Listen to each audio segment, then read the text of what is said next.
Hello, fellow model railroaders. This is Mike with Class1ModelWorks.com, and boy, do we have a treat for you today.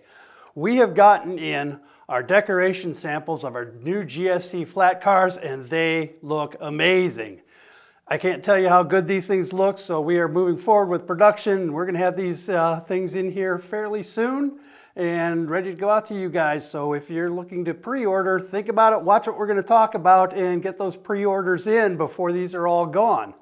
So hey, in front of me I have the 4 decoration samples that we got in. We've got our Union Pacific model, our Sioux Line model, our MKT model, and our Frisco model. These things, guys, look really, really great. Let's take a little bit back up on this, and we're going to talk about the cars themselves a little bit.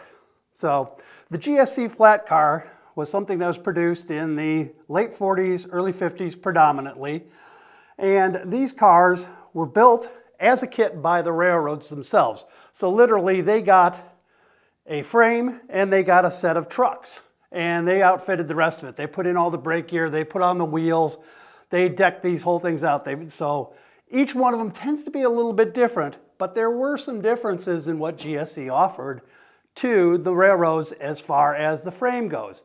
The biggest differences come with the jacking pads. There were 3 different styles of jacking pad frames that were sold to the railroads. One was like we see right here on the UP. This is what we called an A style because of the little triangle in that jacking pad here, and that was near the rounded corner leading down to the lower deck. The other style was a square style that sat back over the trucks a little bit more, so you can see that here on the MKT and on the Frisco unit. And the third style was no jacking pads. So we're going to have all 3 versions of that we're offering in the cars that we're doing. Erie Lackawanna was one that was had most of theirs had no jacking pads. So you'll see that coming as you're looking through the drawings and the pictures for these when you look at the website. The other thing that's really neat about these was the deck treatment. Most of the railroads, when they first got them, they covered the upper deck with wood. Well, the thing was, the frame came looking something like this. It had a lot of access holes in it so that they could put in all of the brake rigging and such and get to that stuff for the installation. Well, that left holes where people couldn't walk on the top of that. So literally they filled it in with 3 by 4 oak planking on top of these, and that was all bolted down to that deck.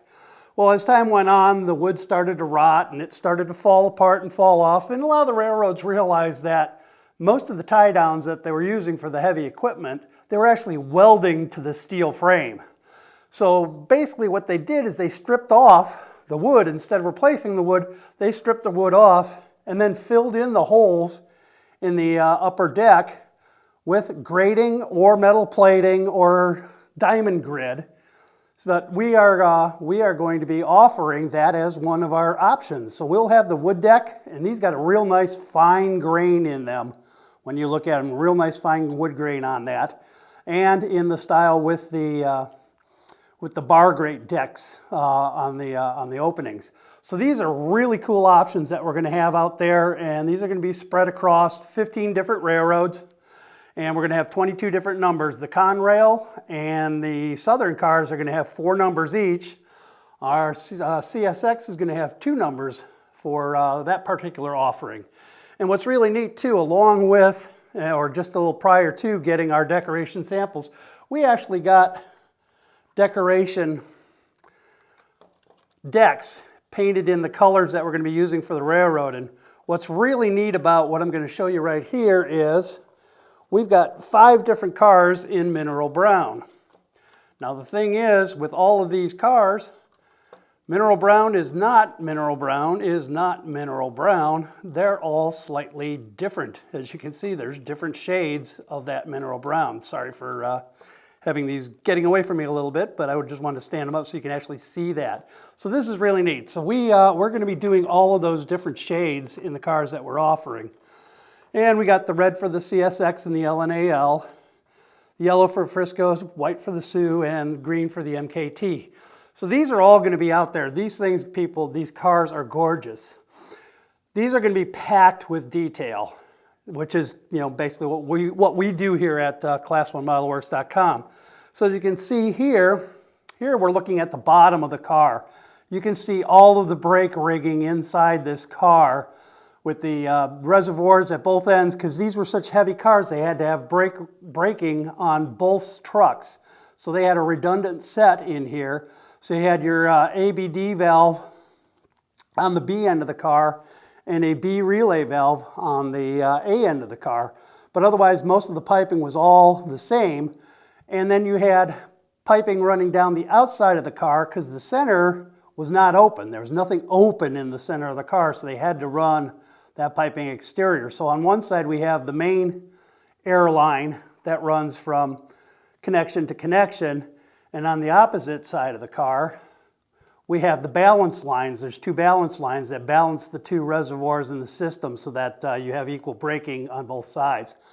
So again, packed with details, and we're doing a lot of specific details for each car per the railroad. So like here on the Frisco car, you can see we've got ACI labels on the car because that's basically what we were looking at. This car is going to be representing something from the mid-70s with roller bearing replacements on the trucks. So working off the photos we had the ACI labels on, so we've included those ACI labels. Now a number of the cars had different variations on how they did the COTS and lubes plates. Like the Union Pacific car has that COTS and lubes is just painted directly on the car. Whereas if we look at the Sioux Line car here, they have that COTS and lubes on a little plate that sat out from the side of the car. We've done that, so that's on basically a standout plate on the car. So that's the kind of detail that we're doing and we're looking to give you folks. When you look at these cars, you know, one of the main things we think about with flat cars, and especially short flat cars like this, is the weight. So this is a 9-inch car.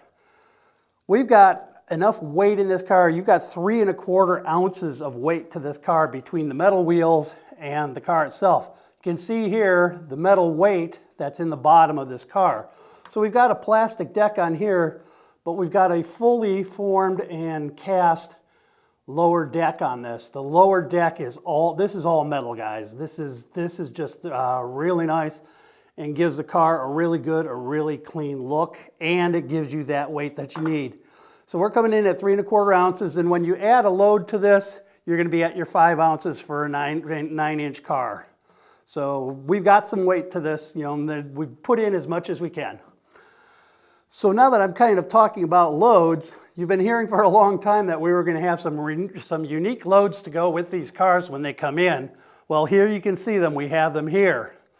One of our first loads is this large transformer that we're going to have. This is more of a modern transformer, you know, from the late 70s on up through current. So this would be kind of in that style. This is a high Y load. If you really look at this thing, it's going to be a big piece of equipment on your car, but it fits the car very nicely. So all of you who are into realistic operations out there, working with high wide loads running down your railroad, this will really give you a great opportunity for that. Our next load is another transformer, but this one's a transformer that fits more of a later vintage, or I should say earlier vintage in this case. This is probably a transformer that's out of the 30s and 40s that would be being taken out of service in, say, the late 50s or the early 60s type of thing. So it's, you know, a little bit different, kind of rounded on the front and square on the other corners. So you can see kind of a difference between an old style transformer and the newer style of transformer that are being produced out there. Our third load, and this one's really neat, is our large drum. It's big dewatering drum, and it comes with the bearings that'll go with the drum. So this is part of a larger drum, so this is all a bolt up, and you can see all the holes in here for the bolting up and matching up.